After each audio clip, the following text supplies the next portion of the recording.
Boa noite, pessoal. Vamos dar continuidade hoje à disciplina de elementos de geologia e mineralogia. Agora são 7h10. Caso entre alguém na sala, eu irei interromper brevemente a apresentação e permitir, a entrada do referido aluno, ok? Então vamos lá. Bom, na aula passada nós discutimos aí um pouco sobre as rochas magmáticas, O que vêm a ser estas rochas? Elas são oriundas do magma, Nós vimos que o magma é um material rochoso, parcialmente líquido, Seria um líquido com uma viscosidade muito elevada.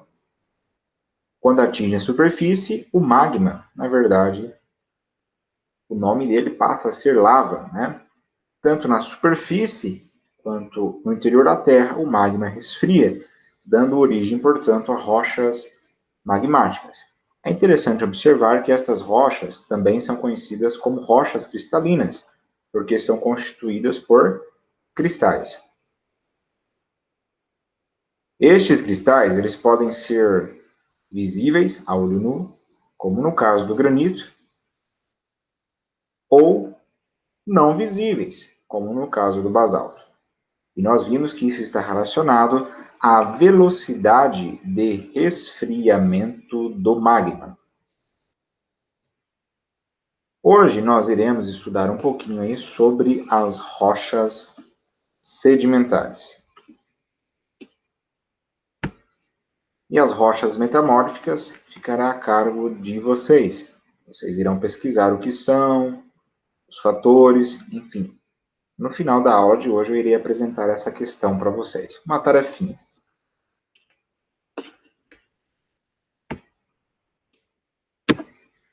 Bom, então o objetivo da aula é compreender alguns aspectos importantes envolvendo as rochas sedimentares, que eu irei dizer para vocês, e também as metamórficas.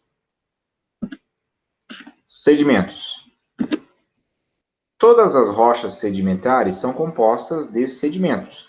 É interessante observar que, quando se fala das rochas, a classificação que nós temos em magmáticas, sedimentares, e também metamórficas, está relacionada com o material de origem, No caso da magmática é o magma, no caso das sedimentares é o sedimento. As rochas metamórficas, o material de origem é qualquer tipo de rocha pré-existente. Vamos lá. Todas as rochas sedimentares são compostas de sedimentos. E o que vem a ser o sedimento, Todas as partículas sólidas, originadas do intemperismo mecânico e químico, assim como minerais precipitados de soluções por processos químicos, e também minerais secretados por organismos para construir seus esqueletos. É interessante isso, Porque nós veremos que, conforme a origem do sedimento, nós temos também as diferentes classificações das rochas sedimentares. Então, elas podem ser originadas do intemperismo mecânico e químico. Intemperismo mecânico ou físico, é quando nós temos ali uma rocha matriz, e ela vai ser, o material dela vai ser desagregado, vai ser rompido, vai ser quebrado, fragmentado em sedimentos de diferentes tamanhos, Por exemplo, uma rocha que durante o dia, uma rocha quando ela está exposta, à superfície, ela está exposta a um ambiente energético diferente daquele quando ela estava no interior da Terra. Por exemplo, se de noite é muito frio e de dia é muito quente, essa variação na temperatura pode causar trincas na rocha. É interessante que o intemperismo físico, ele sempre está relacionado também ao intemperismo químico. Nessas trincas, por exemplo, pode passar água, pode existir micro-organismos, Aí, no caso, seria um intemperismo bioquímico, Mais para o bioquímico. E isso vai favorecer o processo de degradação da rocha. A ação do vento, a ação da água, tudo isso favorece o intemperismo mecânico. Sedimentos, por exemplo, arredondados, está relacionado, por exemplo, à questão mecânica, né? A ação mecânica da água, né? O choque com outras partículas, enfim. O intemperismo químico, como o próprio nome diz, está relacionado com processos químicos, né? Transformação química da matéria. Na rocha existem certos minerais, né? E estes minerais da rocha matriz são chamados de minerais primários. Eles podem passar por processos químicos de transformação, dando origem a minerais do tipo secundários, por exemplo, como são conhecidos os argilominerais, as argilas, né? Os argilominerais. Os argilominerais, portanto, são minerais secundários, oriundos dos minerais primários ali da rocha. Pode ocorrer também o seguinte: soluções ricas em cátions, ânions, pode ocorrer um processo de evaporação e formar material sólido, que pode ser conduzido aí à formação de uma rocha sedimentar a partir deste material. Outra questão interessante é que muitos organismos, por incrível que pareça, né, também fazem parte das rochas sedimentares. Mas como assim? Por exemplo, existem muitos organismos que têm conchas, né, um exoxeleto, constituído, por exemplo, de carbonato de cálcio. Estes micro-organismos, quando morrem, a parte orgânica é deteriorada, mas a parte inorgânica ainda fica. Muitas vezes, rochas sedimentares são constituídas por organismos, né, partes de organismos vivos, né, que foram um dia vivos. Tendo na sua constituição carbonato de cálcio, por exemplo. O sílex, né, é oriundo também de organismos vivos, como nós veremos. Então, as conchas, né, de moluscos, elas poderão dar origem a rochas sedimentares também. Nesse quesito, né, portanto, nós temos aí uma rocha oriunda de minerais, né, secretados por organismos. Sedimentos podem ser detrítico, originado do intemperismo, tanto o físico quanto o químico. O sedimento químico, ele está relacionado ali a minerais extraídos de solução por processos químicos inorgânicos ou das atividades dos organismos. Por exemplo, a precipitação de carbonato de cálcio, por uma questão de equilíbrio químico, a precipitação de cloreto de sódio, cloreto de potássio, sulfato de cálcio. Estes processos estão relacionados a processos químicos, havendo uma solução inicial que posteriormente, né, ocorrendo a evaporação, pode formar ali depósitos com estes compostos inorgânicos. O sedimento químico também, como eu tinha dito, pode ser oriundo de organismos vivos. Quando mortos, a parte orgânica é deteriorada, ficando ali a parte inorgânica, para aqueles que fazem uso de conchas, sejam conchas constituídas por carbonato de cálcio, geralmente, ou conchas constituídas por dióxido de silício, silicatos. É mais raro, mas também acontece.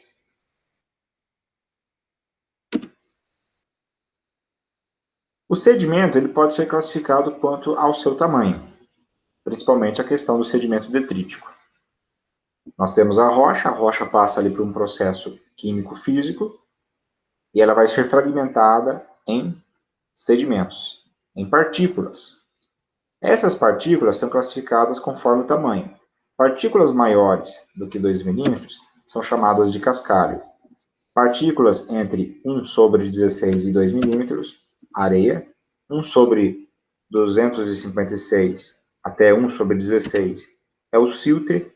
E partículas menores, né, do que 1 sobre 256 milímetros, argila. Se você fizer o cálculo aí, 1 dividido por 256 milímetros, né, a dimensão dessas partículas do tamanho de argila são muito pequenas.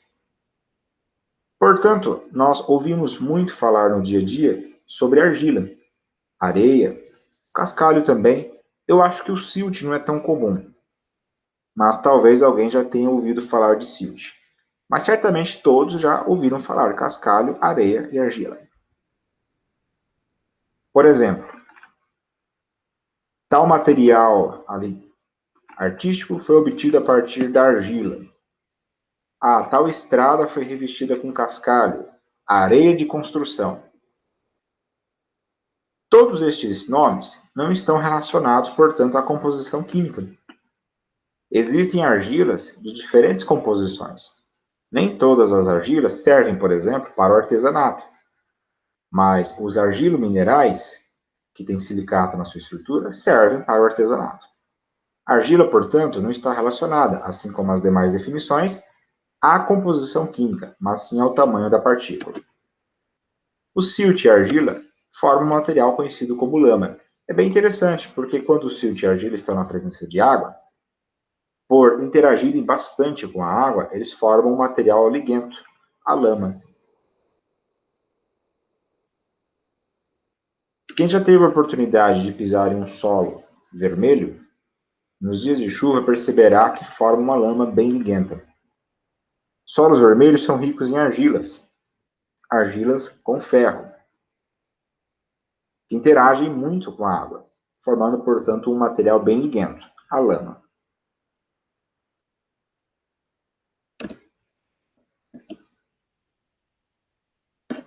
Bom, portanto, o que acontece com esse sedimento? Ele será transportado pela ação da natureza e ele será depositado.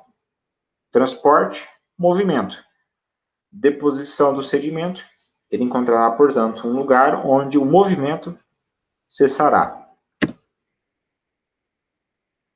Quando o movimento cessa, no lugar onde ele foi depositado, nós chamamos de bacia sedimentar, né? Quando o movimento cessa no lugar onde ele foi depositado, dará prosseguimento aí ao processo de litificação. O processo de litificação é o processo pelo qual, a partir do sedimento, envolvendo ali questões físicas e químicas, aquele material inconsolidado tornar-se-á consolidado, dando origem, portanto, à rocha sedimentar. No processo de litificação estão envolvidos duas questões muito importantes, que é a compactação e ou cimentação.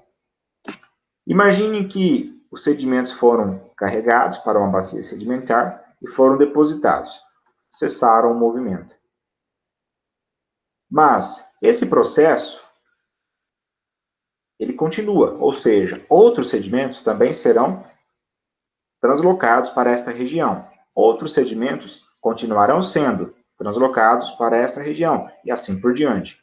Portanto, haverá ali uma questão de peso sobre peso. Massa sobre massa. Ocorrendo, portanto, a compactação. A partir da compactação, ocorre uma diminuição da porosidade do material.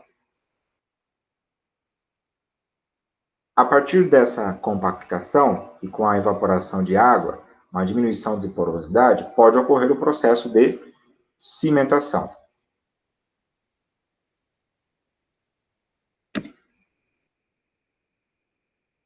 Geralmente, apenas a compactação é suficiente para a litificação da lama. A lama é um material,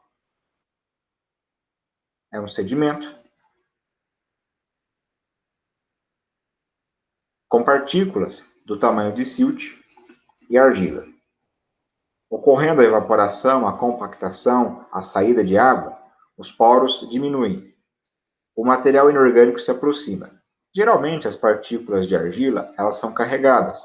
Portanto, ocorrerá ali interações químicas, intermoleculares, interações do tipo iônica e também covalente. Isso dará coesão ao material, formando, portanto, a rocha sedimentar. Tem rochas sedimentares que são ricas em silt, outras silt e argila em proporções bem parecidas, e outras são mais ricas em argila. Oriundas, portanto, rochas sedimentares oriundas aí desse termo, né? Dessa questão, desse termo chamado lama. Para partículas maiores, a cimentação é necessária para converter sedimento em rocha sedimentar. Quais seriam, portanto, estas partículas maiores? Nós vimos anteriormente. São as partículas de cascalho e areia. Imagine, para você unir a areia, não é tão simples.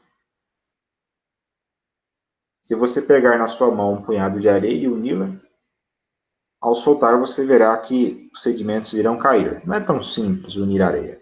Aliás, elas não têm uma afinidade muito grande. É nesse processo que ocorre a cimentação. Assim como as lajotas de uma construção civil estão unidas pelo cimento, na rocha sedimentar oriunda, constituída por cascalho e areia, estes sedimentos maiores estão unidos por uma espécie de cimento.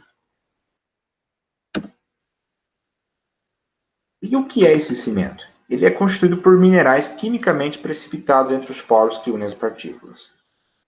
É interessante que a água que está ali, ela não é uma água pura, obviamente.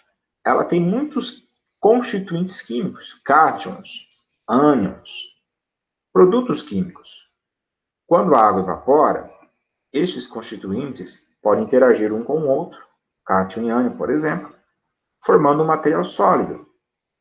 Eles não são inertes, eles podem interagir também com as partículas maiores. Essa interação faz com que eles possam permear estas partículas, formando, portanto, a rocha sedimentar, no processo de litificação. Estes sedimentos irão interagir uns com os outros e, portanto, com as partículas de areia e cascalho, por exemplo. É um processo químico, ocorre ali ligações químicas, seja de natureza intermolecular, pontes de hidrogênio, por exemplo, seja iônica ou covalente. Ocorrerá ali, portanto, uma interação química, que dará união a estes sedimentos.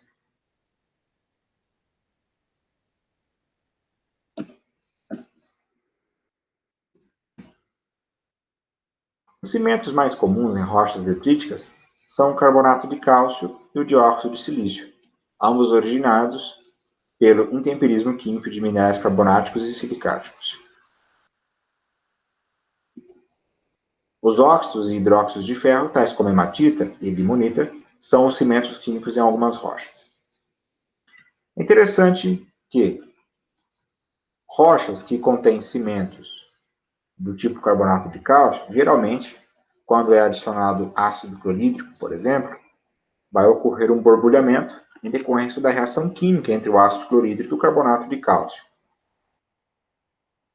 As rochas cujos cimentos são óxidos e hidróxidos de ferro terão cores marrons, vermelhas ou ainda amareladas, em decorrência da presença destes cimentos, que são cimentos coloridos por causa da existência desses minerais.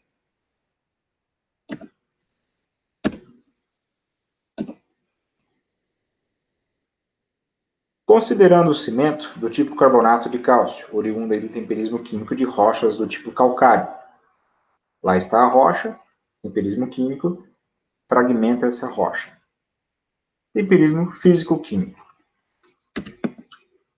Na presença de água, que é abundante na natureza, o que pode ocorrer, Carbonato de cálcio mais ácido carbônico dará origem ao cálcio, cátion, mais hidrogênio carbonatos. Isso pode ocorrer. É uma reação do tipo reversível, ocorrendo tanto na direção da direita quanto também da direção da esquerda. É interessante observar o seguinte: você poderia fazer a pergunta: de onde surge o ácido carbônico? O ácido carbônico ele é oriundo da reação entre água e dióxido de carbono. O dióxido de carbono está presente nessas soluções aquosas. Ele está presente na atmosfera. E água nós temos em abundância.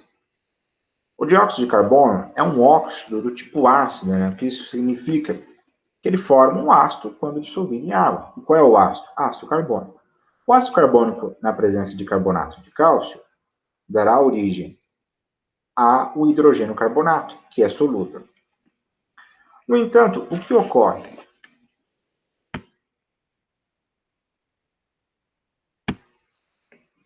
Quando ocorre a compactação, a água ela será retirada aí do processo. Na compactação, a água é retirada do processo, parte da água. Isso faz com que o equilíbrio seja deslocado para a esquerda, formando, portanto, carbonato de cálcio, que é sólido. E ele funcionará aí como cimento. Portanto, é uma questão de equilíbrio químico. Lembram lá dos princípios de Le Chatelier? A água aqui, no caso, ela pode ser considerada reagente. O ácido carbônico, no lugar dele, você poderia colocar H2O mais CO2. Não teria problema nenhum. A água é reagente. Lembram do princípio de Le Chatelier? Se é adicionado reagente, o equilíbrio é deslocado para a direita. No entanto, nesse caso, reagente está sendo retirado, ou seja, água. O equilíbrio, portanto, é deslocado para a esquerda, formando, como eu disse, o carbonato de cálcio no processo de cimentação.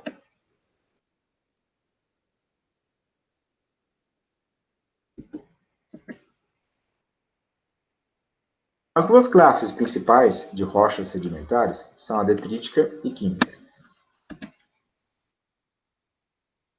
As rochas químicas possuem uma subcategoria, conhecida como bioquímica. Bioquímica, quando estiverem envolvidos organismos vivos, material oriundos de organismos vivos. Ou melhor dizendo, que outrora foram organismos vivos, ficando só os resquícios inorgânicos. As rochas sedimentares detríticas são formadas de detritos, partículas sólidas, como areia e cascalho, originadas de material parental pelo intemperismo mecânico e químico.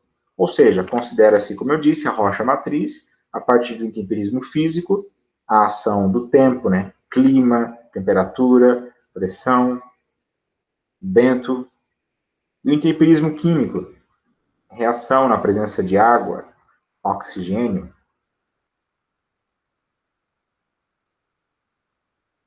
Estes detritos, oriundos a partir deste processo, dão origem a rochas sedimentares detríticas.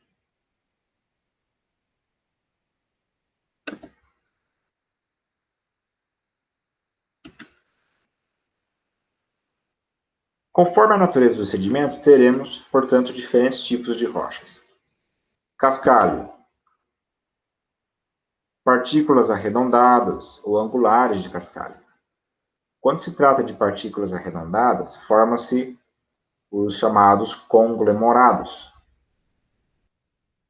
Angulares, formam-se as chamadas brechas sedimentares. Se o sedimento é areia, por exemplo, quartzos ou quartzo com em torno de 25% de feldespato, o feldespato é um mineral silicático. O quartzo é dióxido de silício puro. A areia dará origem a rochas do tipo arenitos, por exemplo. A lama dará origem a rochas do tipo siltitos, com predominância de silt, lamitos, com uma constituição silt-argila parecida, ou ainda argilitos, com predominância de argila. Aqui nós temos um exemplo de um conglomerado. Perceba que existe um cimento e detritos, que são maiores do que 2 milímetros. Essa rocha, portanto, ela é constituída de cascalho que está unido, fazendo parte do mesmo material a partir de um cimento. E este cascalho tem aspecto arredondado. Isso acontece muito, esse processo de arredondamento, por causa do deslocamento do sedimento até a região de depósito. Nesse deslocamento, o sedimento entra em confronto uns com os outros, a própria ação da água vai lapidando o sedimento. É um processo demorado, mas ocorre. formando, portanto, sedimentos, partículas, né, com aspecto arredondado. Já no caso da brecha, não houve esse processo de arredondamento. Portanto, o cascalho em questão, ele é pontiagudo, ou seja, ele tem feições angulares, não arredondadas, feições angulares. O arenito, ele é constituído por sedimentos do tipo areia. Você percebe claramente isso quando você pega um arenito na mão. Ao passar o dedo, apesar de ser uma rocha, não é uma rocha que tem uma dureza elevada. Você pode fragmentar esta rocha e você perceberá que ocorre um esfarelamento com partículas do tamanho de areia. E aqui o exemplo de uma rocha bem conhecida que é o argilito. O argilito é constituído por sedimentos do tamanho de argila, principalmente. É interessante que o argilito tem um teste um pouco, tem que tomar um pouco de cuidado, né, com esse teste, mas assim, geralmente os geólogos, né, eles colocam a pontinha da língua na rocha, né, quando eles suspeitam que é o argilito. Se a língua grudar, é o argilito. Porque o argilito ele é constituído predominantemente por argila, e a argila interage muito com a água e tem água na ponta da língua. Então ocorre uma interação bem forte, né? Bem forte assim, não é que a sua língua ficará grudada, né? Mas ela é mais forte do que se você colocasse, por exemplo, a língua no arenito, não ocorreria nenhum tipo de atração. Então você sente ali um leve colamento, né, da sua ponta de língua ali com a rocha. Isso porque o argilito, como eu disse, ele é constituído por argila e a argila tem muita afinidade por água.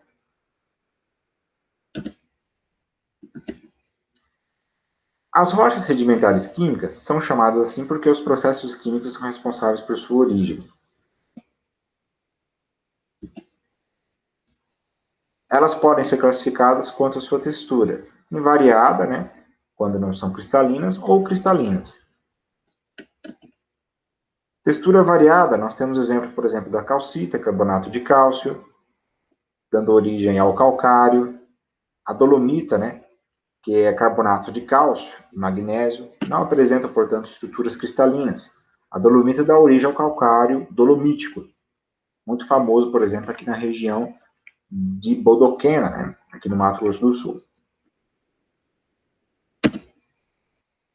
Estrutura cristalina, nós teríamos o exemplo, por exemplo, nós teríamos como exemplo, né, a gipsita, sulfato de cálcio dihidratado, que dá origem a uma rocha sedimentar conhecida como gipso, melhor dizendo. A halita, por exemplo, que é o cloreto de sódio, é um mineral que dá origem na natureza a rochas halitas, né? Rocha do tipo halita, que tem na sua constituição predominantemente o mineral cloreto de sódio.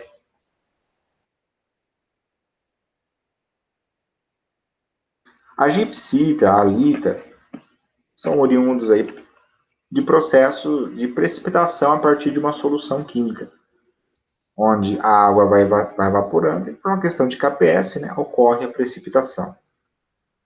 Geralmente, a rocha do tipo halita, ela é encontrada em regiões onde não há muita umidade, porque o cloreto de sódio tem uma elevada solubilidade em água, como nós sabemos. A 25 graus Celsius, o coeficiente de solubilidade de cloreto de sódio é 36 gramas, né, por 100 ml.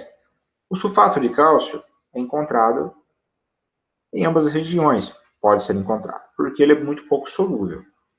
Mas principalmente nas regiões desérticas, onde ele é encontrado, né, na forma de gipso, ele é encontrado como uma rocha de cor meio escura, né? Porque não tem só sulfato de cálcio, tem outros minerais também, mas principalmente a gipsita. Sulfato de cálcio ele é menos solúvel que o cloreto de sódio por causa da entalpia de rede, que é maior, visto que nós temos um cátion 2+, e um sulfato que é 2-. A interação química é mais forte, logo, se a ligação iônica é mais forte, a interação química é mais forte, a solubilidade é menor. Aqui um exemplo de calcário, um calcário mais acinzentado, né? Eu não sei o que tem nesse calcário para dar esse caráter acinzentado, mas poderia ser, por exemplo, alguns resquícios de ferro, talvez, né? Para dar um caráter mais acinzentado. Esse calcário ele é bem comum. Esse calcário aqui já faz mais sentido, por quê? Esse aqui é o calcário calcítico, né? Porque é carbonato de cálcio, né? Tem uma cor bem clara. Carbonato de cálcio é incolor, né? Não tem cor, né? Uma espécie de branco, né?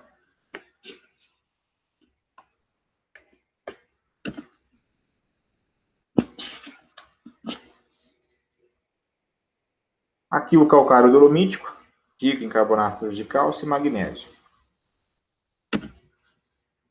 O gipso, sulfato de cálcio e a rocha lita. Aqui no caso, nem seria uma rocha, é praticamente um mineral alita, né? O sal, ele forma, né, cristais cúbicos, bem interessantes.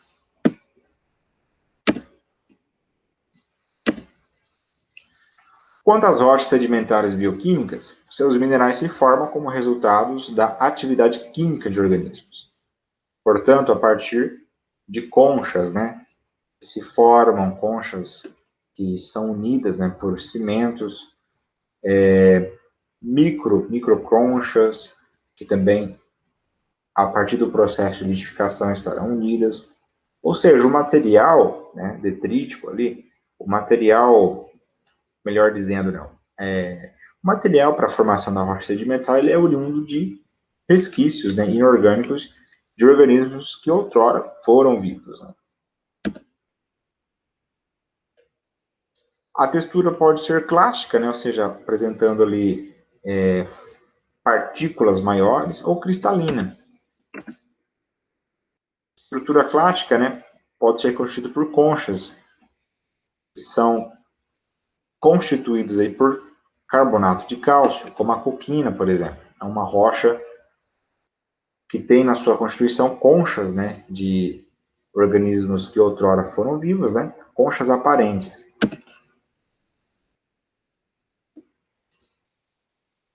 Cristalinas, como por exemplo a questão de algumas rochas que são constituídas por microconchas de dióxido de silício, e também o carbono. No caso, o carbono dando origem ao chamado carvão. Carvão, o antracito, principalmente. É interessante que essa definição ela é um pouco controversa, porque nós vimos anteriormente que rocha é constituída por minerais. Minerais são compostos inorgânicos. Mas nesse caso, alguns geólogos preferem considerar o antracito, por exemplo, como uma rocha sedimentar, que é o carvão rico em carbono, carbono oriundo aí de material orgânico, que apresenta inclusive um aspecto cristalino.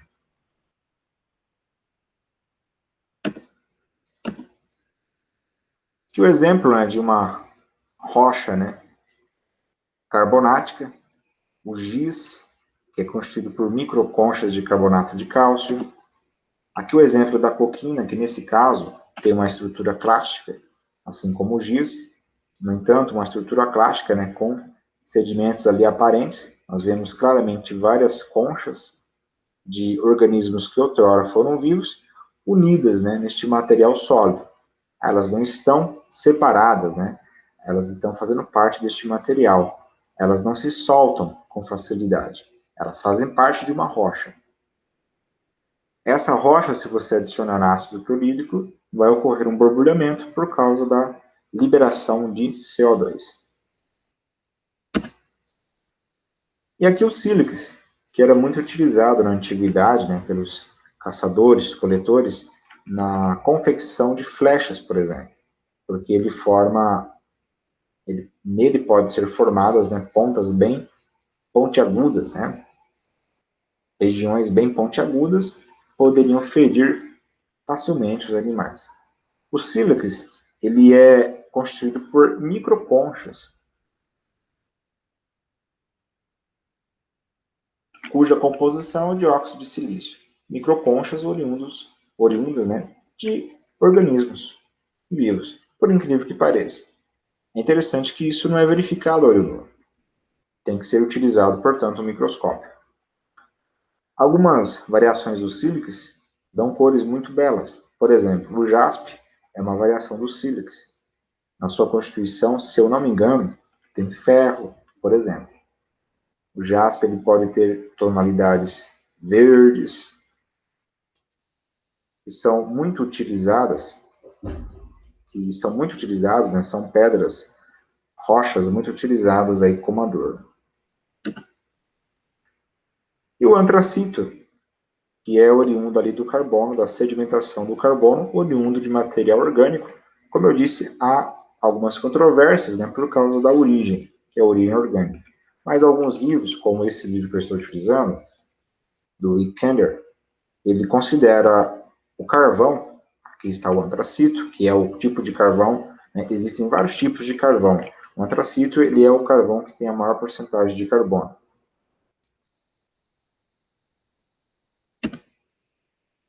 Portanto, vamos lá.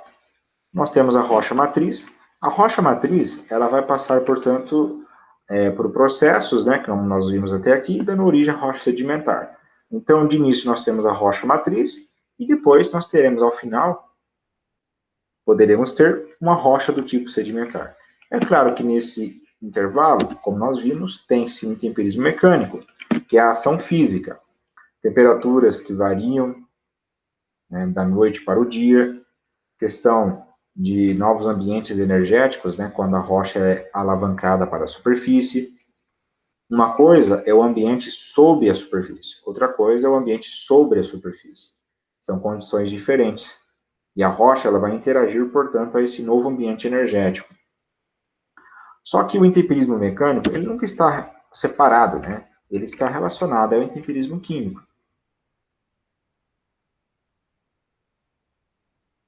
A não ser a questão do quartzo, né? Onde o intemperismo químico praticamente ele não atua, né? O intemperismo químico, como nós vimos, ele está relacionado à transformação química da rocha matriz. Nós veremos posteriormente, de uma forma mais detalhada, a questão da formação dos argilominerais. Os argilominerais são minerais, como eu disse, secundários, oriundos de minerais primários, que são aqueles que são encontrados na rocha. Outra forma de ocorrer o chamado intemperismo químico é a precipitação de sais, como cloreto de sódio, sulfato de cálcio, a partir de soluções. A água, na natureza, ela não é pura. Como eu disse, ela tem vários cátions, vários ânions, que podem ser precipitados, dando origem, portanto, a material sólido, que pode ser litificado, dando origem a uma rocha sedimentar. Seja como for, quando é formado o sedimento, ele será transportado, estará em movimento.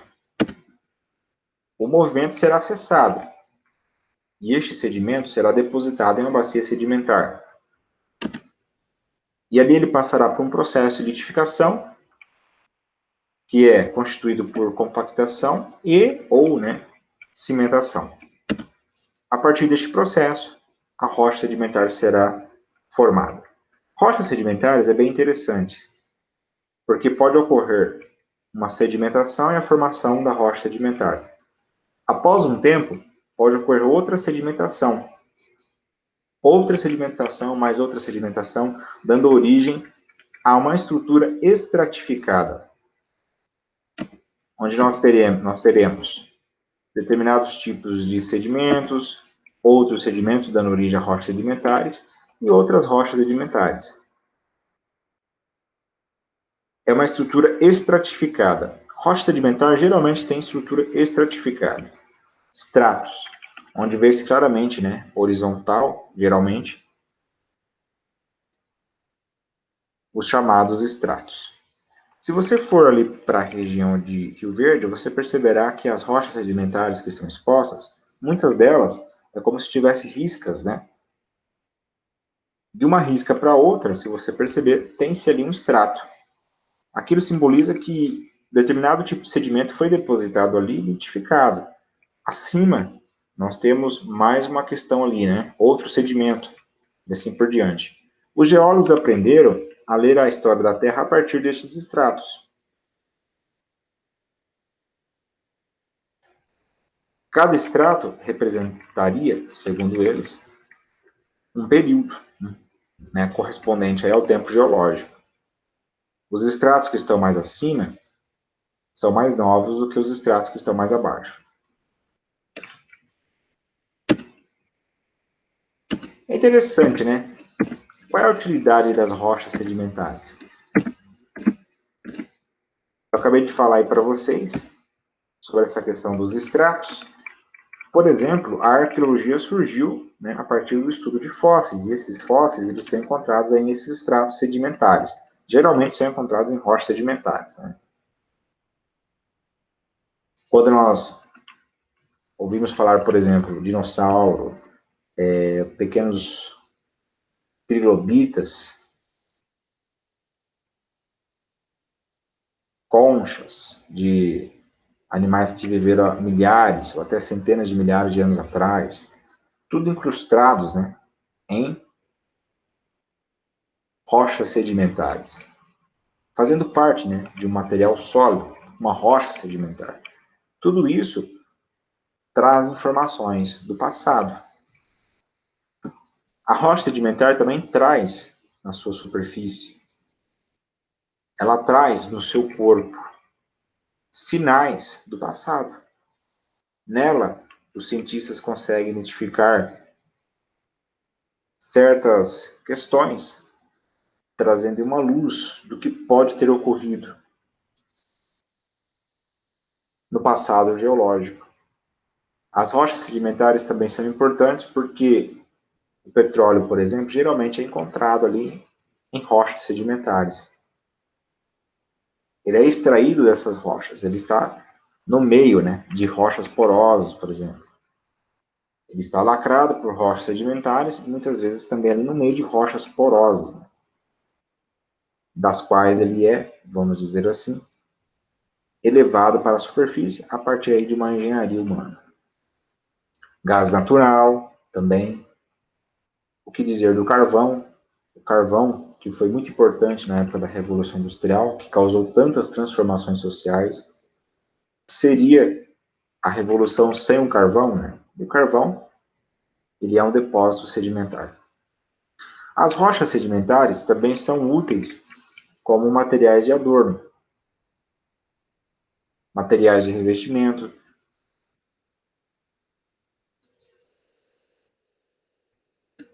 e assim por diante, né? Bom, é o que me veio aqui na mente, né? Algumas aplicabilidades aí de rochas sedimentares. E as rochas sedimentares também estão relacionadas aí com a história, né? Você já ouviu falar, por exemplo, das pirâmides? Aqui nós temos 3 pirâmides, que são as pirâmides do Vale de Gizé. As pirâmides dos faraós, Khafra, Kelps e Miquerinos. A maior das 3 pirâmides é a pirâmide de Kelps, que é considerada o monumento mais colossal da Era Antiga, com quase 200 metros de altitude. Imagina só, quase 200 metros de altitude, com blocos que chegavam a 1 tonelada.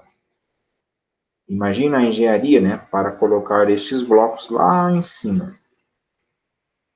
Essas pirâmides são feitas de material sedimentar, rocha calcária. E com o passar do tempo, aqui uma outra imagem delas, elas sofreram o processo de intemperismo. E esse material, ele foi a rocha, né,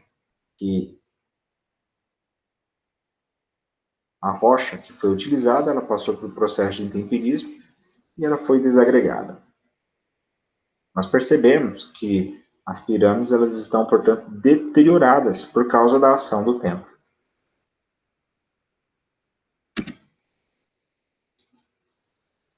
Essa é a cidade chamada Cidade de Petra, né, ou Cidade de Pedra, que é literalmente ali uma mini cidade, né, esculpida em rocha. E essa rocha é o arenito rosa. Arenito, rocha sedimentar, do tipo detrítica. As pirâmides são rochas calcárias, rochas sedimentares químicas. Uma outra questão importante também foi a invenção da escrita. A escrita, a primeira escrita que se tem notícia, foi gravada em argila. E a argila é um material, né, faz parte de sedimentos e dão origem a rochas sedimentares. Falando da aplicabilidade de sedimentos, aquela hora eu estava tentando trazer à minha mente, mas acabei esquecendo. Nós não podemos esquecer da utilização da areia, né, no dia a dia. Como material para a construção, então o uso de sedimentos ou rochas sedimentares é muito importante, né, para a nossa sociedade. Bom, e com relação à rocha metamórfica,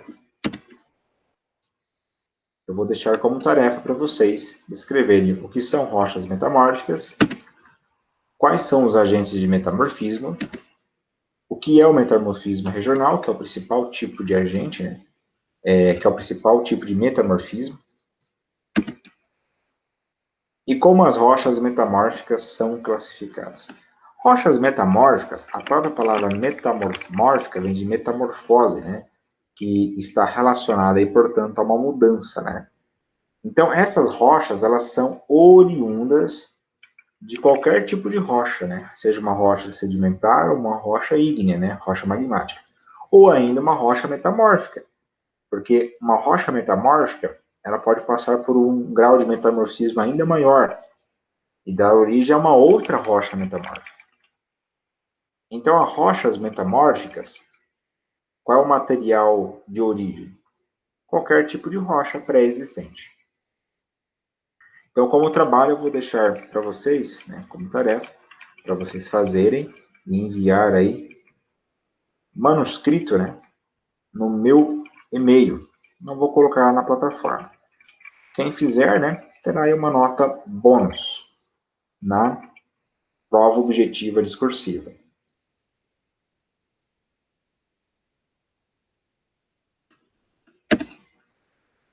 Para finalizarmos a aula de hoje, vamos falar um pouquinho sobre o ciclo das rochas. Olha que interessante. As rochas, elas podem se converterem umas nas outras, interconverterem. Uma rocha pode ser transformada em outro tipo de rocha. É uma espécie de reciclagem de material. E isso é representado a partir deste ciclo, o ciclo das rochas. O que vem a ser este ciclo? Né? Se nós pegarmos aqui, ó, olha que interessante. Então, nós temos, ó, vamos pegar aqui desde a questão do magma. Né? Como é um ciclo, nós podemos partir, ó, vamos considerar aqui o ciclo, né? A região do ciclo. Nós podemos partir aqui de qualquer ponto. Vamos partir desse ponto aqui, ó, que é justamente o magma. Nós sabemos que o magma, ele pode se resfriar no interior da Terra, dando origem a rochas intrusivas, ou ele pode se resfriar mais rapidamente, né, na superfície, onde ele é chamado de lava, né? A lava, ela vai resfriar rapidamente, dando origem às rochas extrusivas. É interessante que essas rochas extrusivas ou intrusivas poderão passar por um processo de meteorização. O que é o processo de meteorização? Nada mais é que o intemperismo, é outro nome para o intemperismo físico e químico. As rochas extrusivas, elas já estão na superfície, então está tranquilo. Agora, e as rochas intrusivas? Olha o que elas passam primeiro. Ó. As rochas intrusivas, por causa do movimento das placas tectônicas, elas serão soerguidas, elas irão aflorar na superfície. É a subida e afloramento. Chegando na superfície, elas, assim como as rochas extrusivas, né, ou seja, as rochas intrusivas chegando à superfície, assim como as rochas extrusivas, passarão por processo de meteorização. Nesse processo de meteorização, que é o intemperismo, será formado os sedimentos. Os sedimentos serão transportados, movimento.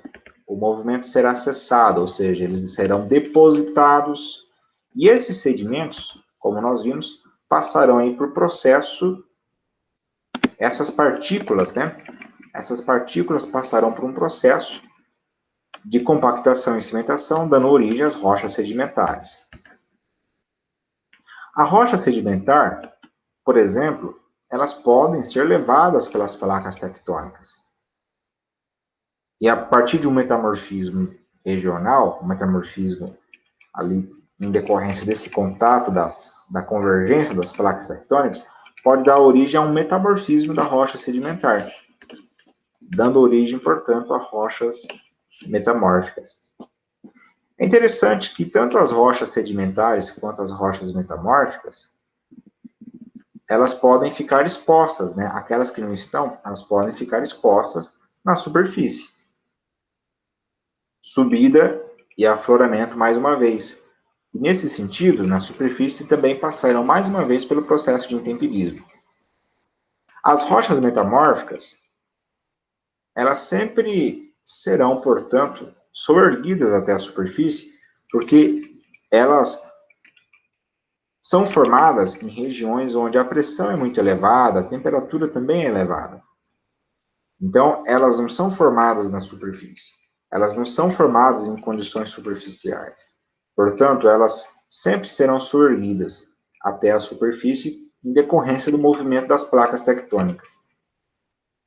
E na superfície, olha que interessante, elas poderão passar também pelo processo de temperismo e dar origem aos sedimentos.